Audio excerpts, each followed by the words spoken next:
Live. You're now watching two old farts making noises. Welcome to Canadian Art Today with your host, Paul Constable.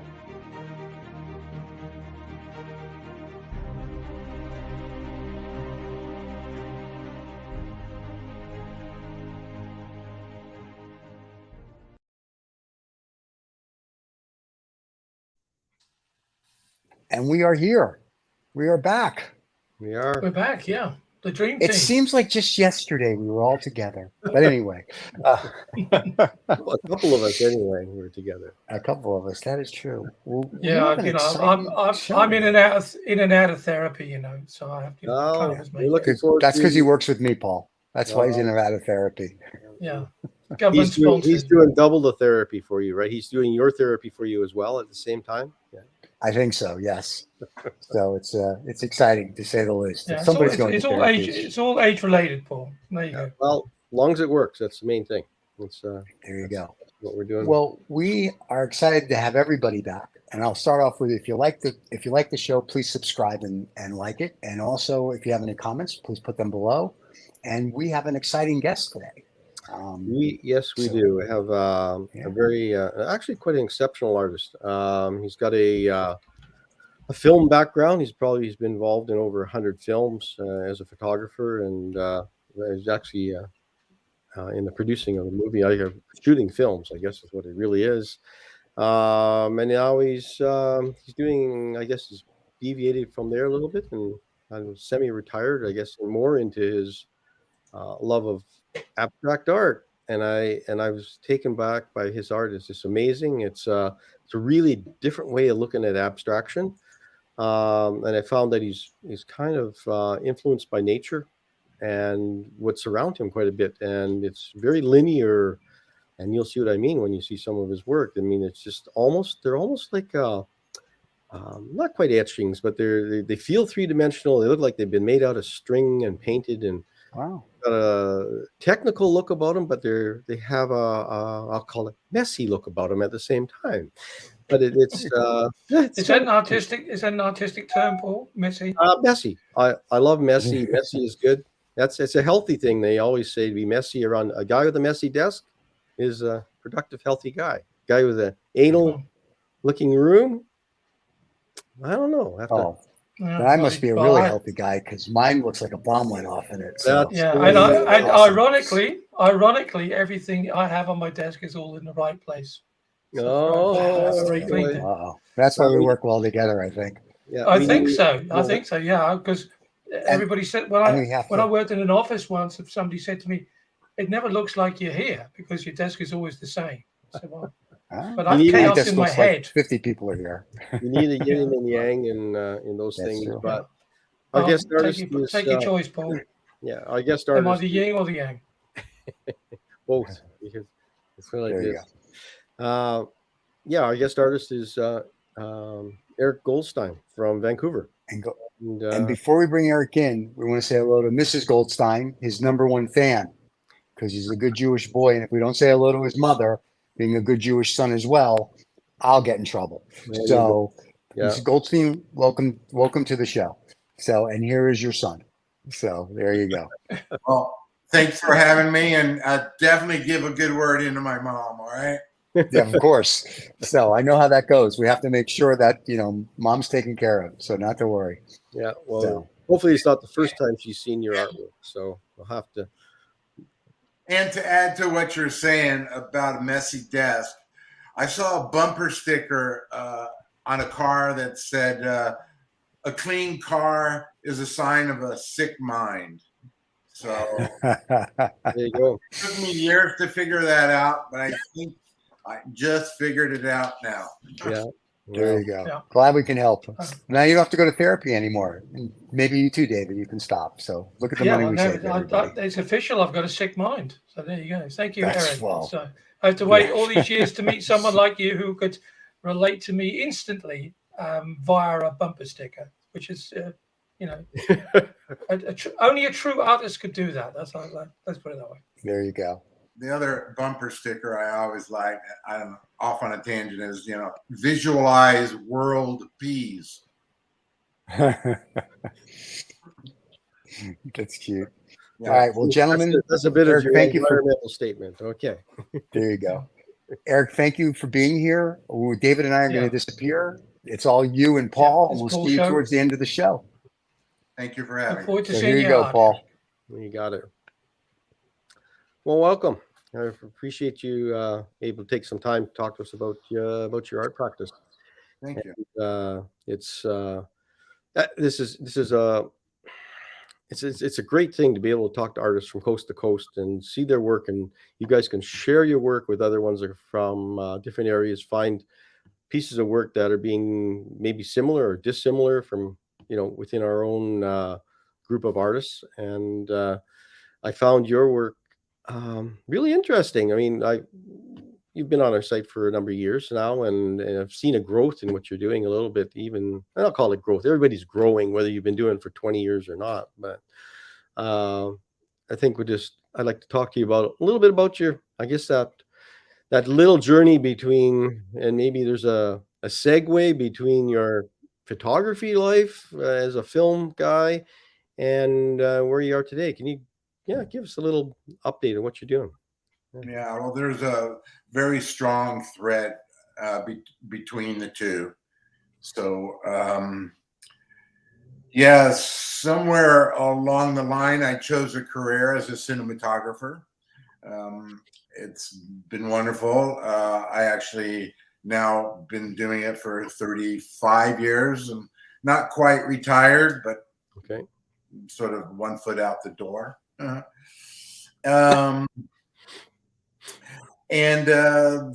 So where should I begin? You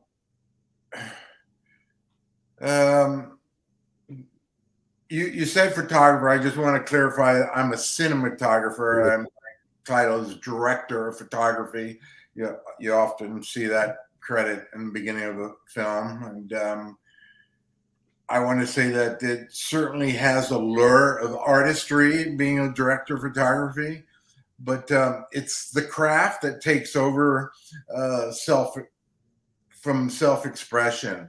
Turns out that as a professional photographer, you're more demands on your technical skills and your social skills than it is for any sort of artistic self-expression. It is a very creative job. It's a creative problem-solving job, but it's not an artistic endeavor as such. And all my life, I've been an artist. Just a painter and a sculptor, and went to art school and really enjoyed it. And my ambition sort of, how do I put this, sort of split me in two. One, I felt it was super important to be a master craftsman, and slowly the art, creative, the self-expression, I should say, sort of had to be separated from the fact that I have to be a time manager of a film crew and know a technical, amount of knowledge to finish the work involved, for that day. Right. And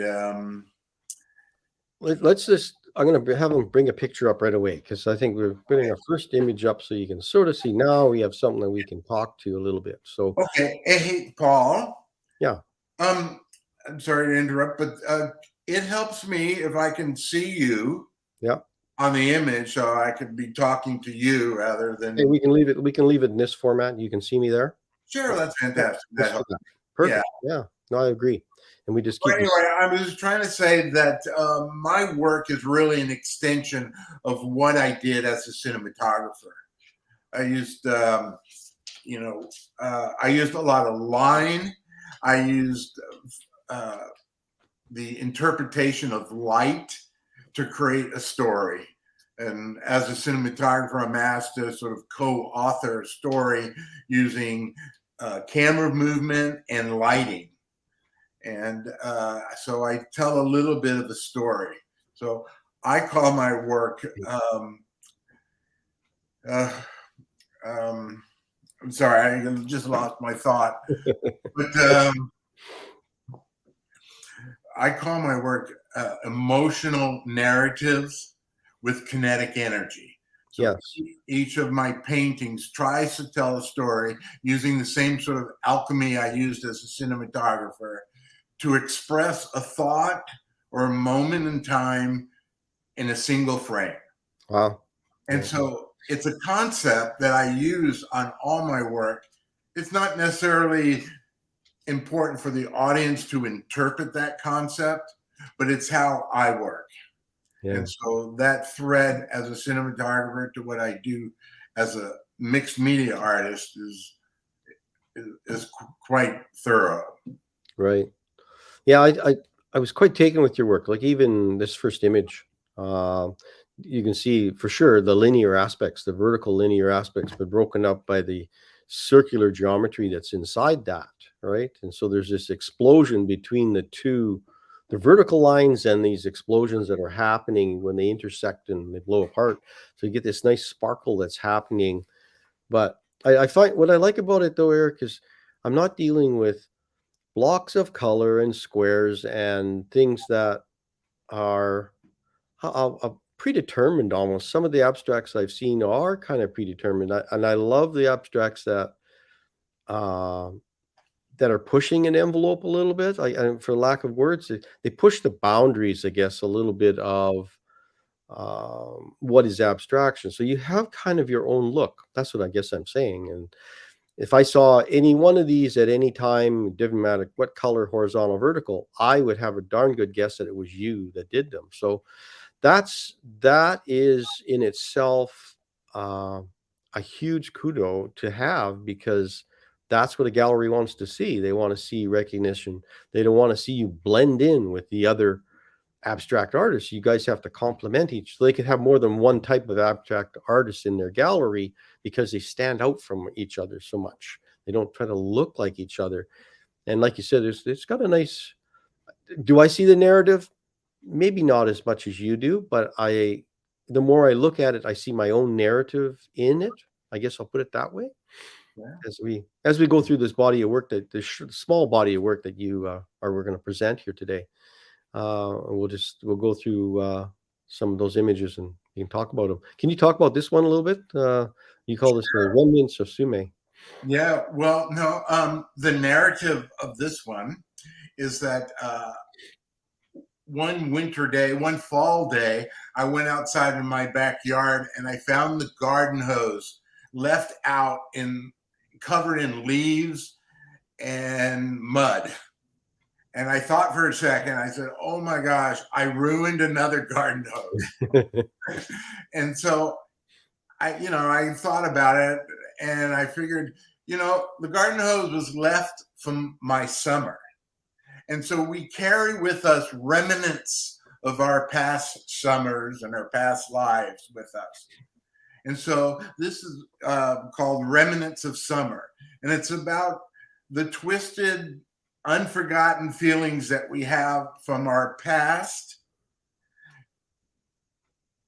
that we, have to deal with. Yeah. And so it's embodied in a garden hose, but it's really more of a internal, conflict of letting go of those unwanted, twisted thoughts you have.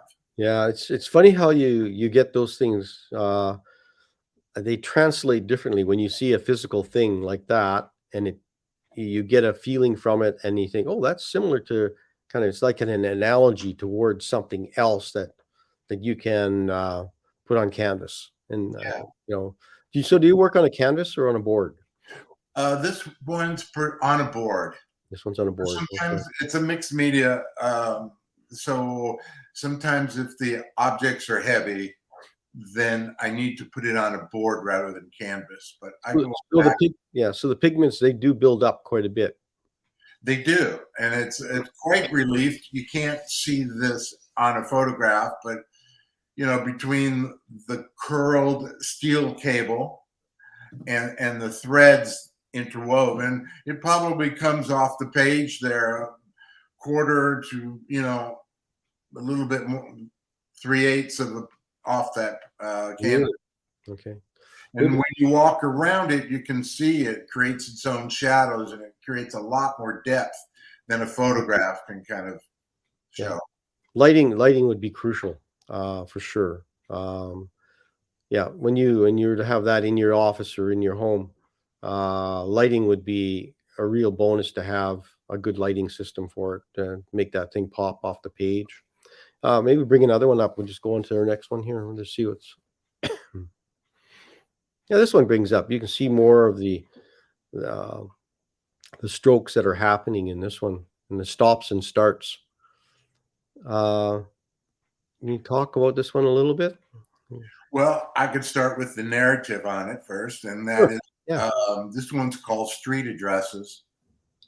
Here in Vancouver, the homes in my neighborhood are obscured behind all the trees, and all you can see of some of the homes is the sunlight reflecting off the windows and the numbers on the street mailboxes. Right. So I call it Street Addresses. And it's gold foil, glass tile, and acrylic paint. Oh, real mixed media. Yeah. And so, you know, it's kind of representative of the homes that are nestled up in the trees. Right. Yeah. Yeah. And the first time I saw this one, I didn't really look at the title, and I see this, and I've been in Vancouver before, and I'm looking. For some reason, it put me looking down on a freeway system, and these cars that are shuttling themselves back and forth, waiting to get over the bridge and waiting to get always in a lineup somewhere. And there was these lanes of traffic, and those boxes kind of represented structures that are moving, like vehicles and trucks and truck boxes that you would see from the air. And it's just that because there's that streaking feeling. That's just something that I got out of there, that's what you want abstract to do, I think, is to find your own story in them, even though you do give them a storyline sort of to hang their hat on, say, oh, that's where we start. But I see this, but I see that. And you say, perfect. I love it. I love when you can find more than one thing in a piece of work.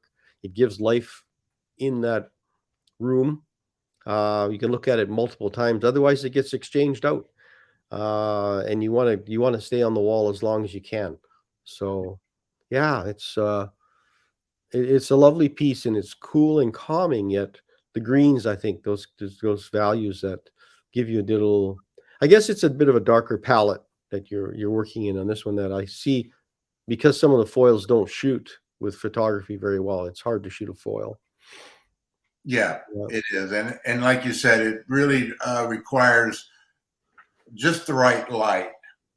As often the window is perfect light for it, but if it's facing a window rather than parallel to a window, then the light will reflect and it will change as the light in the room changes. So I liked your story. It's a really good concept for my next painting, perhaps. And it's yours. You can have it. Okay, thank you. I get an idea wherever I can. Well, I will see some abstracts, and for some reason they almost look like we had an artist on here a little while ago that did some tree bark from Vancouver, and her stuff looked like cartography, looking down on maps just because of the shapes or ragged edges, and you thought they were looking on islands or part of Newfoundland or off the Vancouver Island, up to Charlotte's, that side. So I think, do you work in a series at all? Or I know your work has a similar look and a defined look about it, even though the palette changes a bit. Do you work in a series though at all? When you get an idea, do you kind of go, okay, here's 3 versions of Street Addresses, for instance? Yeah, a lot of my paintings are triptychs. Okay. And so that's as far as I'll go calling it a series. And there would be something that interconnects all 3 frames, usually a line or a certain color or series of lines. but I use the same materials and I use the same concepts, but I like to think of my work as different, completely 100% different each time. So it's not really, I don't want to work out this, houses in the forest again. Right. I just want to use the same techniques, not necessarily the same materials. I like to explore the materials. There's snippets in time, really, is what you captured. That absolutely, they're about time too. It's not necessarily like this painting here. It's some of the houses are backlit during the day, right? And so I use part of that time. And then other times it's just kind of so dark that all you see is the little lights illuminating, in the windows. And so they're about moments in time. So so I've been looking at this one image pretty steadily now since we've been talking for this little bit. Now, you know how you look at those, I guess I'll call them abstract pieces where there are multiple things happening and shapes, and all of a sudden the background becomes the foreground becomes the background, or all of a sudden you see the dinosaur or whatever the animal that's kind of hidden within the image. So now when I've been looking at this for a little bit longer, the vertical lines have receded and the little boxes have come forward. Like before, it was the other way around. When I first started out, I saw the vertical lines going over everything, but now it's flipped around on me. So I've got this, there's a magic thing when that happens. Like that doesn't happen often, to create that back and forth piece in a work, because almost gives it kind of almost three-dimensional feeling when it can pop back and forth, kind of pop arty a little bit when it does that. So that's just a little idea that I just thought, I don't know where that came from, but I just thought I'd bring that up. It was kind of a neat way of looking at the work. I think it comes from the fact that it is three-dimensional. As I say, it comes out off the page substantially. Right. And as I build it in layers. So I'll in this particular case, I set the foil down first, not knowing exactly how it's going to emerge. And then I set some lines, and I do it maybe like a musician might set measure, right? I'll go 3-2-1, 3-2-1, or 4-4-4 with black line. And then that gives me a rhythm. And then on top of that, I start laying in my color. And I use a ruler to make sure that all those lines are perfectly straight. But then I use a splash of paint over it, the randomness. So it's the random juxtaposition against the measured that gives it a bit of energy. Yeah. And so, as you say, all my paintings are intentionally set to move your eye. Yeah. And I'm glad it's sort of working for you. So yeah, it's got Adele talking about that. It actually has a little bit of that jazz bebop look about it in the background too. I can almost feel that, the golds that are happening in the background. It's just kind of a, yeah, David, maybe bring another one up, Dave. Yeah, this one's got a real, I don't know, this is cool, this one. Okay, this one's 5285 Keith. You could probably Google that, and that's my old home address. And it was a magnificent house, and it had a view of the ocean. And it had 5 or 4 birch trees in front of it. And you could sit in the front yard and look through the house and see the ocean on the other side. Nice. And so it was a little bit of a homage to that address, or that where I lived for so many years. Yeah. And there's flowers in the front yard and the birch trees in the front, and the ocean sky beyond. And often it was west facing, and the light would reflect onto the water. So it's a bit of a homage to a place where I lived. Yeah. I love pieces of work that are tangible somewhat, in that you can nail things down. Say it was done on this day and at that place and that time. If you can do some of that, and if you can do that in abstract, this one leaves a feeling with you and a meaning for you personally. That's right. And as a person, a lay person who just walks across and looks at it, they don't know the address, what the address means or anything. This still is a vibrant piece, right? It's held together with 5 bars, and it's framed in a cool setting, which is Vancouver. And knowing that was an ocean, that's a bonus. I could have thought that was sky. It could have been a lot of different things, and flower. I kind of got the flowers, and it's like it could be even a fence. So it's like, I love multiplicity. Again, I said that I think Eric, it's working really nice. And this is a really refreshing piece from your previous 2 pieces. Like you said, they're a different snippet of time, right?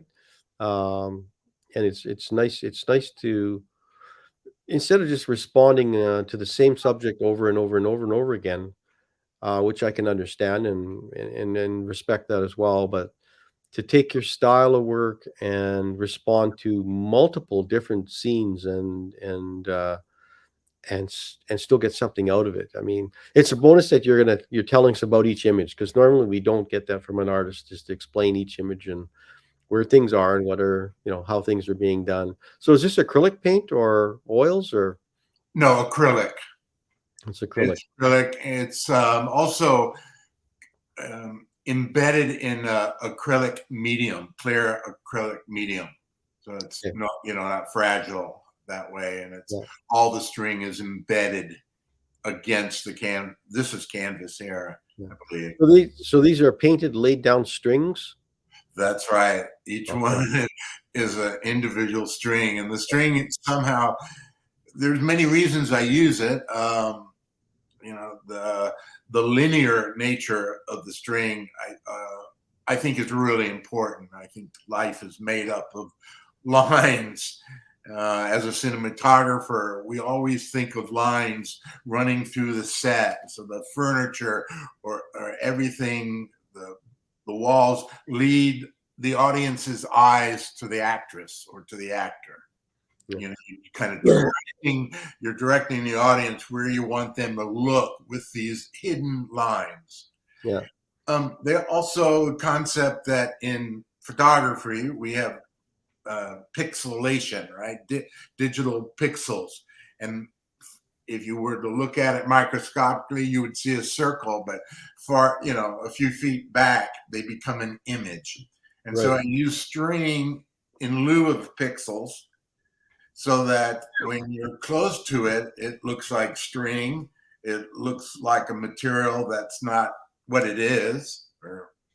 And then as you back up, it becomes something completely different. So and everything I try to do is like very different than the previous painting, but I try to apply the same concepts to each new environment, or what I'm trying, each new narrative.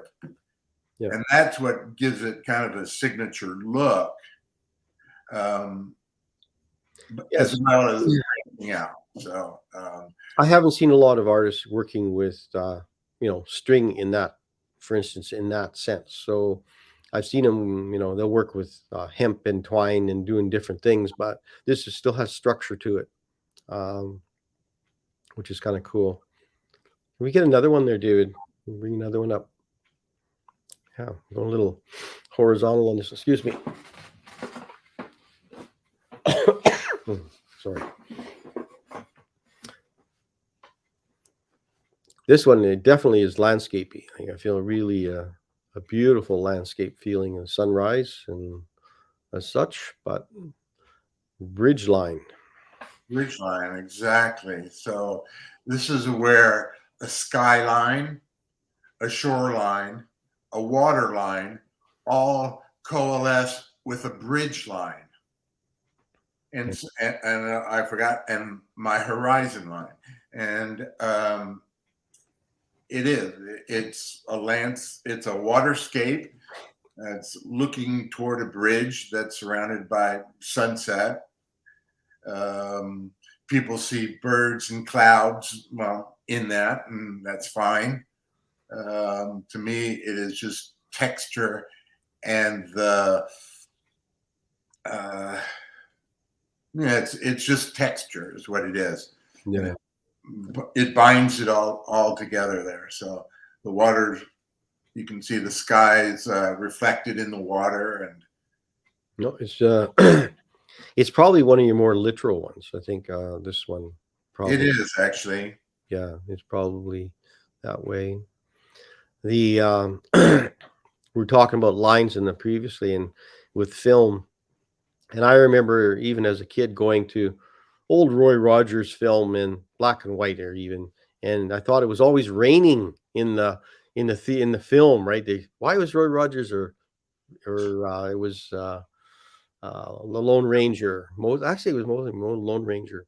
And why was it always raining? And here it was, the film was all scratched, and it was shooting through and we had, by the time we got the film, I guess it had been viewed, I don't know how many thousand times. So the film just got, slowly worse and worse. But as kids, we didn't really care. We just watched this cowboy, and it would look like it was raining all the time out on. And initially I got that kind of feeling a little bit of the tying between your photography or your cinematography and what you're doing today. And which is, you could still make out the film. That's the nice thing about it, right? Even though the scratch lines were in there, you could still see the action that was happening. And I'm seeing that in your work. It's just like, it's cool. It's just, I can still see it, even though you've removed pieces and you've added pieces. So yeah, I just thought it was kind of neat. Yeah, well, it's also the imperfections of that technology, was the scratches and the dust that collected in the lenses, and like music, we used to listen to music on what we call albums. Yeah. After you played it one time, you started hearing pops and snaps and these imperfections on that as well. Luckily, digital got rid of all of that, and all films are made digitally now. Yeah. Nearly all films. No, it's good. Yeah. We're gonna bring another one up, Dave.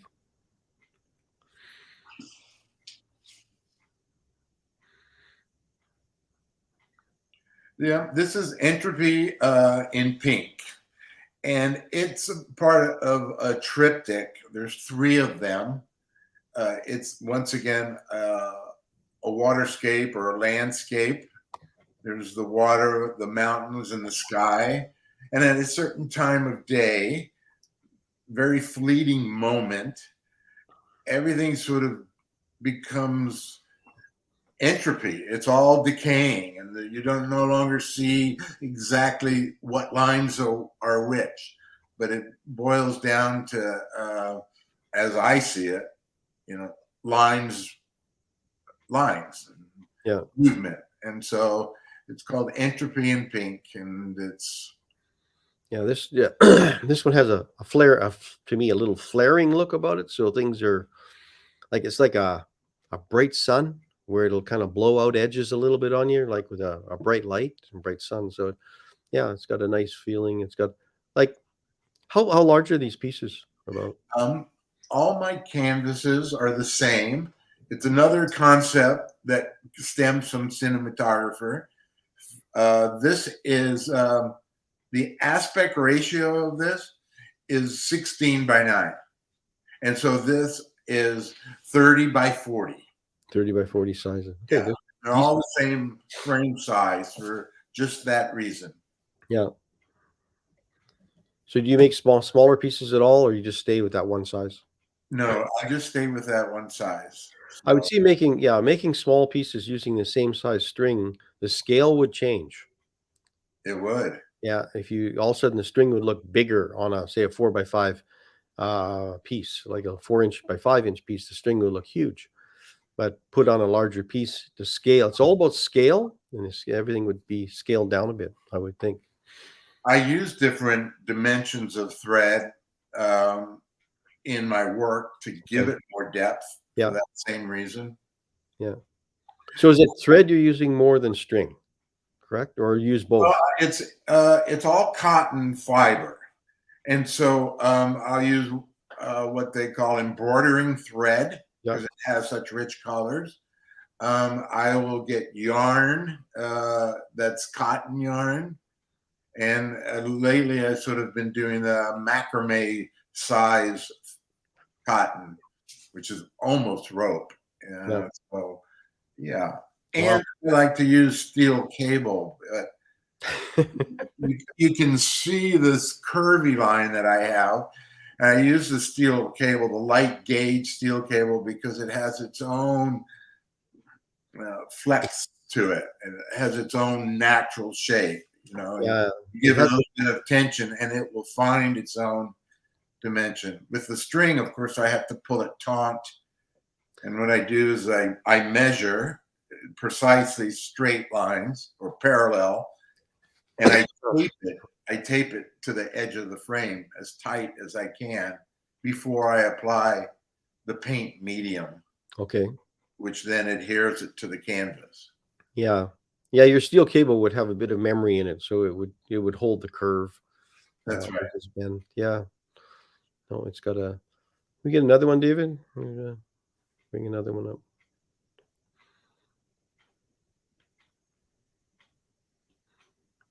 Yeah, this one.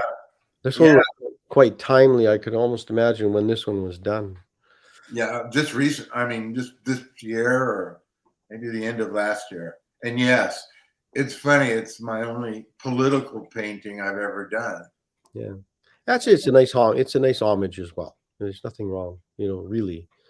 I think a lot of artists are responding to that in some of their work, and some as simple as just 2 color blocks. Sky over crop, right? So the symbolisms have really, I've seen an awful lot in the last 2 years come out, more so than ever before. Oh yeah. And now you see those 2 colors together and you never forget it. Like never. Like it'll be embedded in your mind. So when I first saw this one, I said it was such a shock from the other pieces. It's so different. I guess it's the vibrant contrast of the complementaries that are. Can you explain a little bit about it? You don't have to tell everything, but just if you can. Oh, absolutely. Well, it's homage to what's occurring in Ukraine right now. And it's a flag. It's their flag. And though it is shattered, it's still in one piece. And so it's exactly that. My partner is Ukrainian, and this whole thing has been, significant to me. And so I was just motivated to do this. It was funny because this piece didn't take very long to do. I just went in there and did it. It's on canvas. I wanted to say something along the lines of how,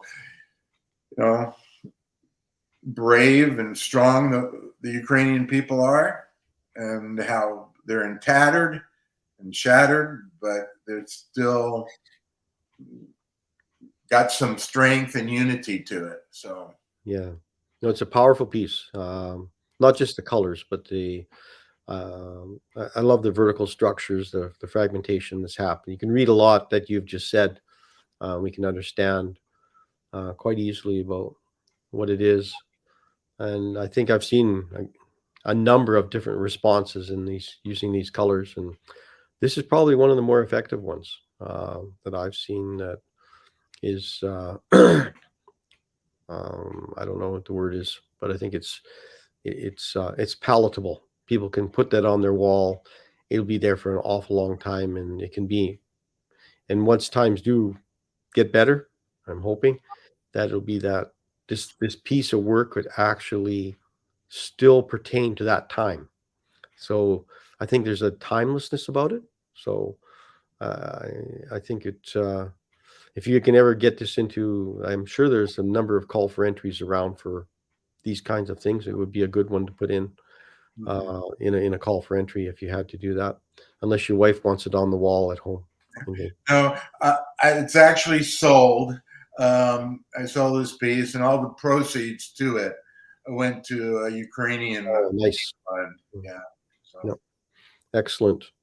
Very nice. It's very nice homage to him, and I think, I think a number of artists have done the same thing. They're donating quite a bit. Artists give a lot, really, when they don't have an awful lot. Yeah. Well, I was very happy to do it. Yeah. Significant, for many different reasons. Yeah. David, got another one there? This one. Yeah, this is a much older piece. It's called The View of the Bay. But it's as if you were in a boat looking back along the shoreline. The houses and the light from their windows would reflect gently on the water, even though they're sort of obscured behind the trees. So it's a view of the bay, very appropriate to West Vancouver, and the beautiful homes that are built on the hill there. This one is actually quite literal. You can really, once you look a little deeper, you can see the structures as actual residencies sitting out on the hill. And if you've ever been to West Van, looking onto West Van, you can see how the houses are kind of stacked up on top of each other on the rock. Yeah. And it's just a very beautiful place, and I just wanted to capture it. Yeah. No, I was very fortunate to be when I was out there a number of years ago to be on a friend's sailing boat, and it was just sit in the boat and look at rather than just on the shore looking at the boat, wishing you were on the boat. You're actually on a boat and wishing you're on one of those houses and looking back at a multi-million-dollar house. Yeah. But they weren't just one. They're ones, like I said, there's one, there's two, there's five, there's 10, and they're all sitting on rocks. On the rocky shore, they're beautiful area. Yeah. So, and this really has a night feeling to it. So, in evening, is that what it is as well? Kind of an evening feel. Yeah. No, absolutely. That little magic hour light, where it's not too dark and it's not light enough to see everything, and more about reflections and about the light. Working in a dark palette is difficult for a lot of artists. They want to use all their colors and keep everything bright. And when you say, okay, now take away all your color, you're working on a dark palette, and the light has to be of the evening.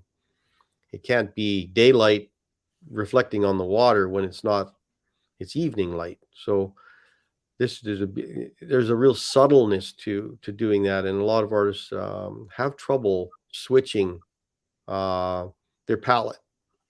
But this one works nicely. David, bring another one up. Maybe we have to make sure we get all of them in showing here. Oh yes, this one. Excuse me.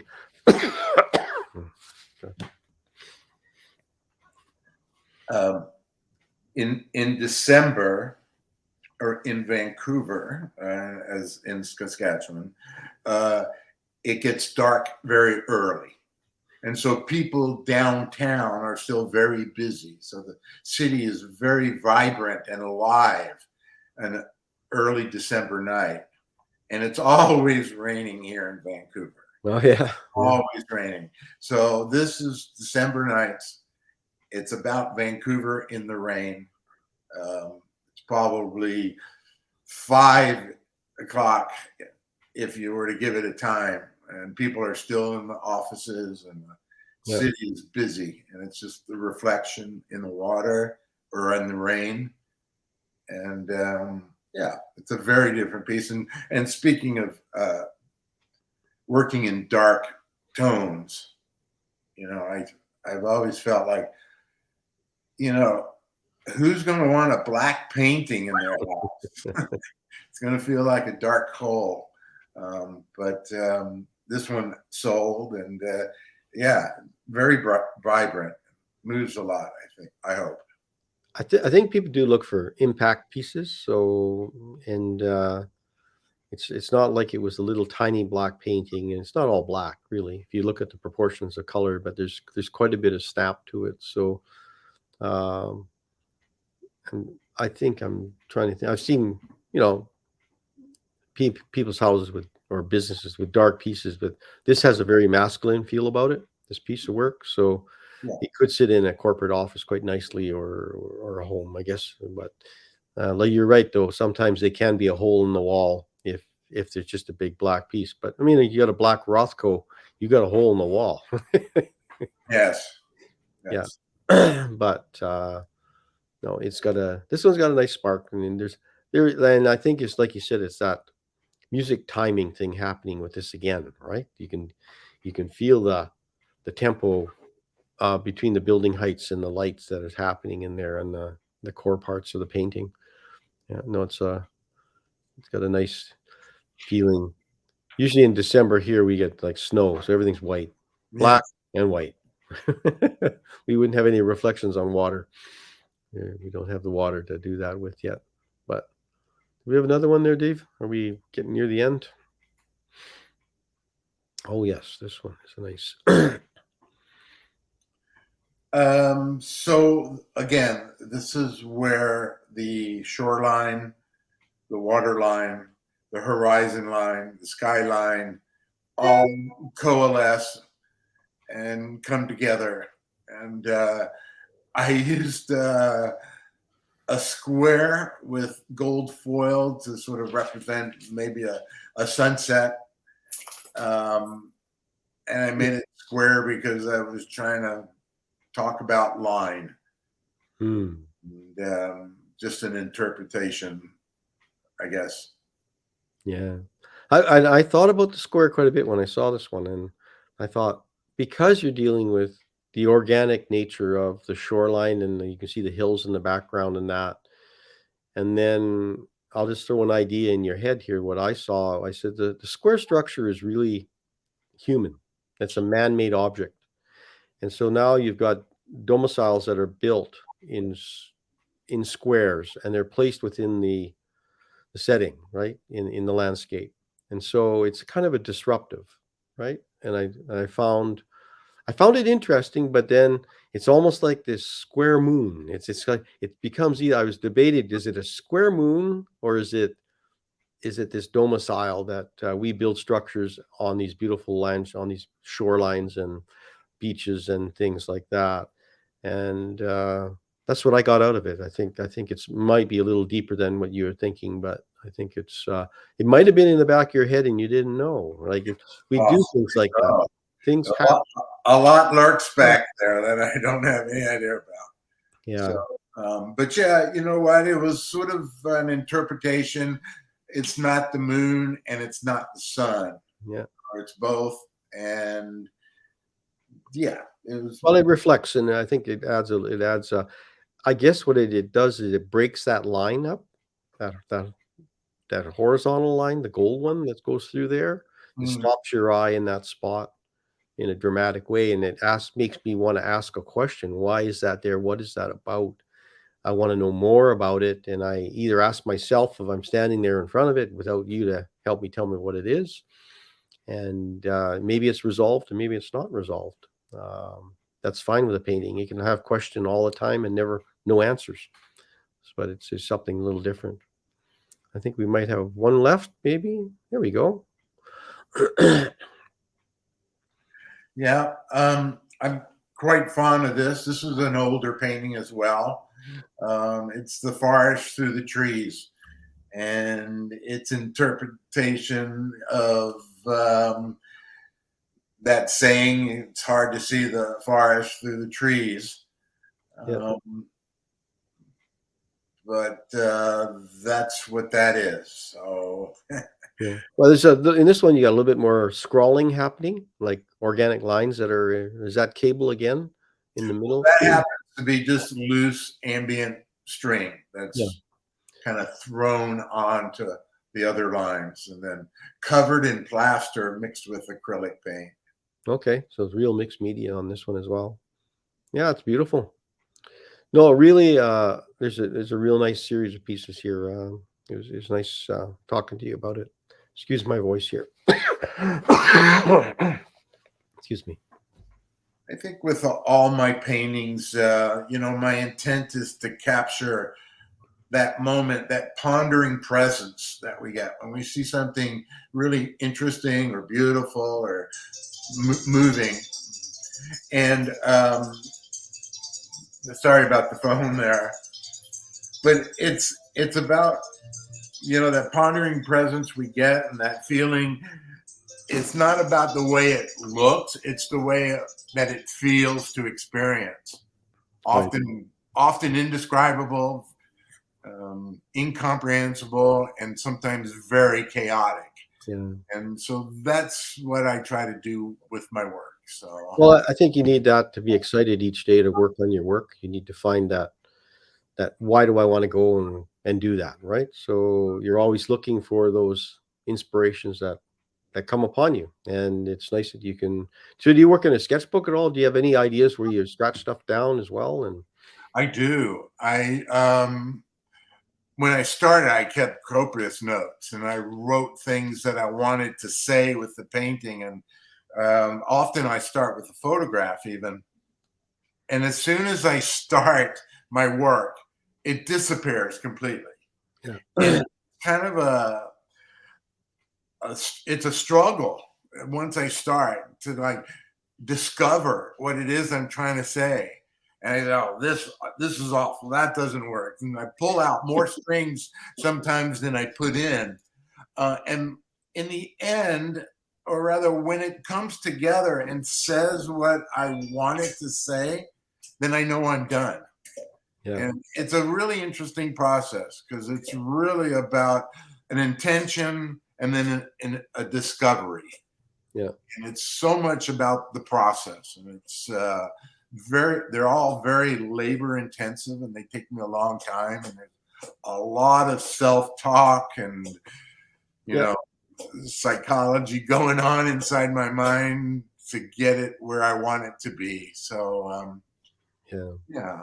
I think a lot of artists, they do that talking to themselves while they're working. Back up and look at it, and you turn it around, turn it upside down, go back and look at it again, and you find that is that the right road, or maybe it's a different road, and you just take, hey, that's the road I like better, and off you go. I think that you're right. That's a discovery, and the creative discovery, and allowing yourself to be able to do that is, I think that's the fun part of doing what you do. I mean, it's nice to sell a piece of work, but it is nice to find something that pleases you, almost to the point you don't want to sell it. You want it, but you can't keep everyone. They just stack up if you don't. So you've got to. But it's nice to have some exhibitions and some shows that you can line up where you can show this to more people and gain a bit of a presence in that way. Otherwise, you don't want to leave your other job just in case. Arts is a tough one, even if you're damn good. So. Well, we appreciate talking with you about your work. It was, very nice. It was a pleasure. Yeah, thank you so much. Now, may I ask you just one question? I ask this to everybody. So, what is your work range from? If somebody saw something today and they go, I have to have an Eric Goldstein piece, what are they looking to spend roughly? Well, I have a few galleries, and in the galleries, they all are $3,800. That's a gallery price. And I've been selling, not so much recently, but I've had a couple of shows here in Vancouver, and I've been moving some work. So it's about the price range. But if they really like, they should contact me. My favorite paintings are all the ones that have sold. Those are my favorite paintings. It's we're going to have more about the process of doing the work than it is the work itself. So when it's done, I don't have a great affinity for it. It's there for the public or for the world to appreciate or buy. So, Right. We'll have all your contact information below, and if people can't figure that out, they can contact us, and we'll put them in touch with you. Well, I'm glad we had an opportunity to hear you talk about it, Eric, as well, because your love for cinema, you can see that as Paul alluded to. It was all Yeah. It has something very cinematic about it. Yeah, well, that's my intention. That's the underlining concepts, and it's not important to know that, but it moves me when people feel it. So thank you very much. Yeah. No, it was Thank you. a nice body of work for sure. No, it was good talking with you, Eric. Yeah, appreciate it. Thank you. We'll get the word out here when we get it posted.